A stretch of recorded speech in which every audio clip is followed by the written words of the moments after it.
Duel 100% inédit aujourd'hui sur Caradisiac, puisqu'on vous propose une confrontation statique entre deux modèles qui ne sont pas encore commercialisés. À ma droite, le Citroën C5 Aircross tout juste restylé, et à ma gauche, le Renault Austral. Alors, lequel faut-il choisir? C'est ce qu'on va vous dire. Et avant de connaître les secrets de ces véhicules, pensez à liker notre vidéo et à vous abonner sur notre chaîne. Attention, bouleversement en vue sur le segment des SUV compacts. Deux des trois acteurs majeurs de la catégorie, à savoir Renault et Citroën, vont prochainement renouveler leur modèle.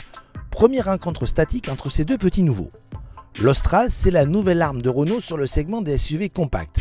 Sa mission est claire, remplacer le Kadjar et surtout faire mieux que celui-ci, qui n'a jamais vraiment réussi à concurrencer le leader incontesté, le Peugeot 3008, mais également dans une moindre mesure le Citroën C5 Aircross, tout juste restylé, qu'il affronte aujourd'hui. Le Renault Austral, c'est le nouveau SUV coupé de chez Renault qui remplace le Kadjar. Nouveau véhicule et surtout nouvelle identité qui n'a plus rien à voir avec la précédente, puisqu'en effet ce Austral se rapproche de la nouvelle Mégane E-Tech qui a été présentée il y a quelques mois.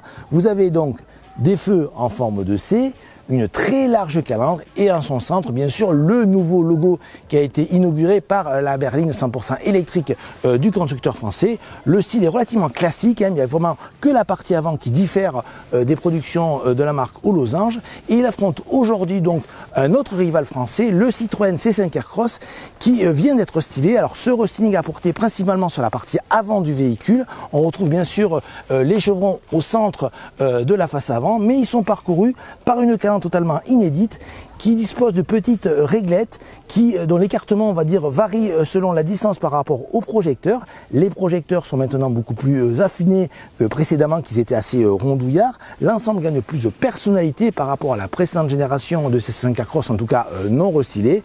Donc deux styles bien différents qui vont permettre aux clients de faire leur choix. À l'intérieur de ce Renault Austral, on découvre une planche de bord totalement inédite pour un SUV et qui s'inspire directement de celle de la Renault Mégane E-Tech. Alors face au conducteur, une instrumentation numérique de 12,3 pouces qui peut être reliée par un affichage tête haute, et vous avez un écran multimédia vertical de 12 pouces. L'ensemble de cette configuration s'appelle Open Air et c'est vraiment la nouveauté chez Renault depuis deux modèles. La qualité des matériaux est d'un bon loin de la catégorie, avec des surpiqûres par exemple ou de l'Alcantara sur cette finition haute. La qualité des plastiques, elle, est plutôt assez basique, mais l'ensemble est plutôt réussi. À l'image de cette console centrale, vous avez beaucoup de rangements, mais également la recharge par induction, par exemple, ou un support pour votre main. Organisation beaucoup plus classique à bord du C5 Aircross, qui profite toutefois d'une cure de rajeunissement à l'occasion de son récent restyling, notamment au niveau de la partie centrale de la planche de bord, avec un écran multimédia tactile qui mesure désormais 10 pouces, et toute la partie supérieure de cette console centrale a été revue lors de ce restyling. Il y a de même de la partie inférieure avec par exemple de nouveaux rangements, un nouveau sélecteur de boîte. Face au conducteur, pas de changement, vous avez toujours une instrumentation numérique de 12,3 pouces. On retient surtout à bord de ce C5 Aircross une planche de bord plutôt, on va dire, arrondie, assez agréable. La qualité des matériaux est plutôt dans la moyenne de la catégorie, mais ça reste beaucoup plus traditionnel que celle de l'Austral. L'Austral et le C5 Aircross mesurent 4,50 m de long. Toutefois, ces proportions identiques ne sont pas synonymes de similitude au niveau des aspects pratiques. Ainsi, le premier dispose d'un coffre oscillant suivant les versions entre 430 et 500 litres, alors que celui du second varie entre 580 et 720 litres pour les versions thermiques et 460 et 600 litres pour les hybrides rechargeables. Le coffre du C5 Aircross est également accessible plus facilement grâce à un seuil de chargement plus bas. Dans tous les cas, le Citroën est mieux disant dans ce domaine. Il en est de même pour l'habitabilité arrière. L'Austral dispose d'une banquette arrière coulissante sur 16 cm, tandis que le C5 Aircross lui propose des sièges individuels coulissants, ce qui est très rare sur le marché. Il faut toutefois noter qu'en termes d'espace aux jambes, c'est le Renault qui se distingue. Sur le plan mécanique, l'Austral fait l'impasse sur le diesel. Le nouveau SUV de Renault sera uniquement disponible en essence et ne s'embarrasse pas de version hybride rechargeable.